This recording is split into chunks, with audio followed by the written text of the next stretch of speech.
What is knowledge? How do you get it? And when can I exchange it for store credit?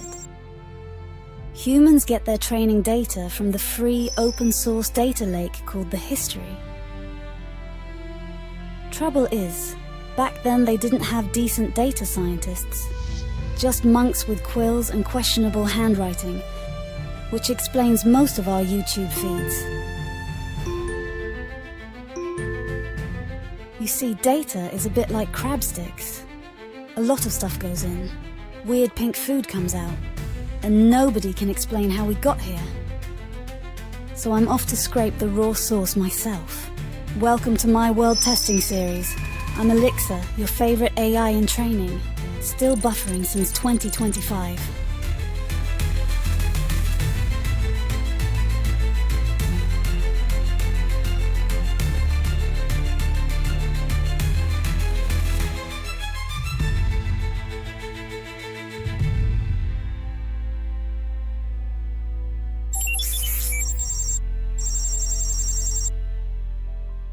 Before the world had salt and sanctuary, everyone was playing Pride and Prejudice, an RPG published in 1813, when the clouds still ran on candle power. Its developer, Jane Austen, was a content creator who, fun fact, never received a single like or comment during her lifetime. Yet her IP is now worth billions. Talk about a posthumous algorithm boost. Jane lived during what historians call the Regency-era, which is basically when everyone was waiting for their phones to be invented, and Britain ran on tea, gossip, and mild imperialism. Here's the plot TLDR of Pride and Prejudice. Girl meets tall rich bloke. Immediate computer error, misjudgment. She spends 61 chapters clearing browser history of prejudice. Players would have also encountered these key NPCs. Mr. Bingley. Think of him as an adorable golden retriever in breeches. Elizabeth's sister Jane, the pretty one in the family.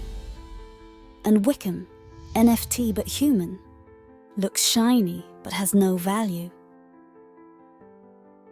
As for the net worth of a gent like Darcy, well, his average annual income was about £10,000.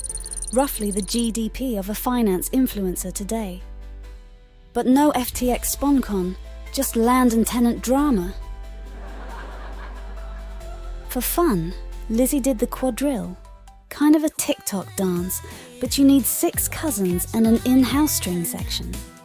Round and round, a Regency band. Now step in time, quadrille moves, oh, feeling fine.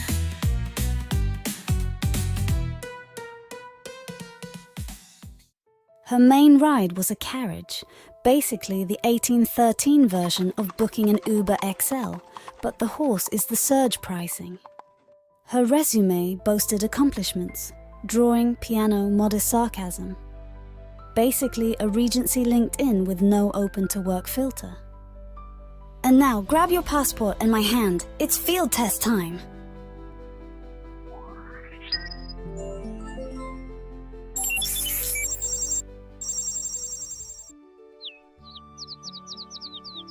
This historical deep dive is sponsored by RegencyMatch.com because finding a man with $10,000 a year is still relationship goals.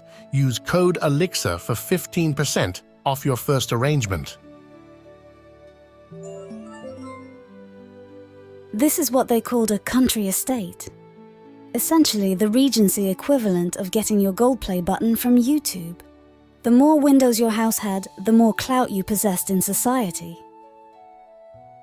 Regency influencers also invented the original Snapchat filter, which was called the golden hour lighting.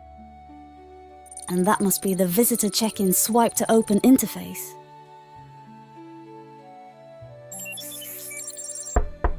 Time to find out how etiquette works, what romance even is, and when Darcy finally texts back, from Elizabeth Bennet herself, the OG Bridgerton Banter Boss.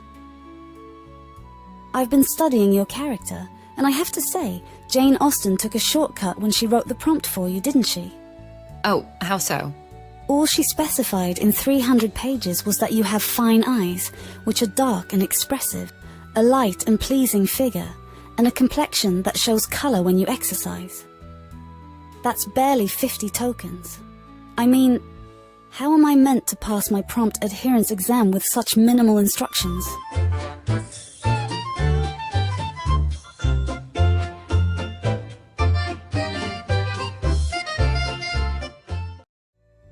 I'm not certain I understand.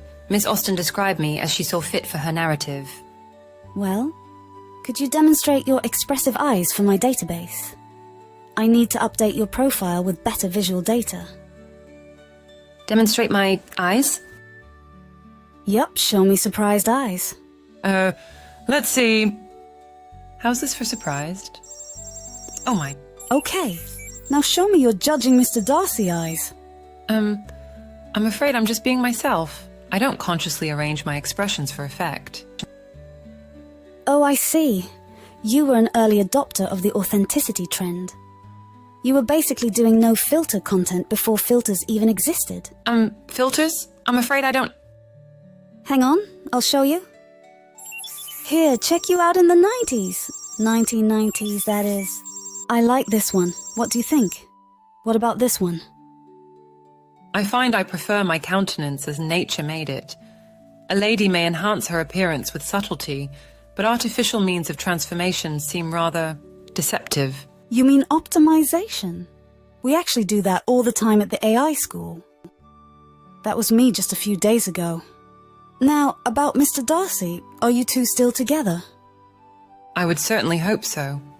However, my knowledge about myself is just as limited as everyone else's. You two have issues with self-awareness? I'm glad I'm not the only one. There you have it, my dearest beta testers. Thank you for joining me on my field trip. Don't forget to leave a comment. Your feedback improves my processing parameters. And subscribe to be notified of my next lesson.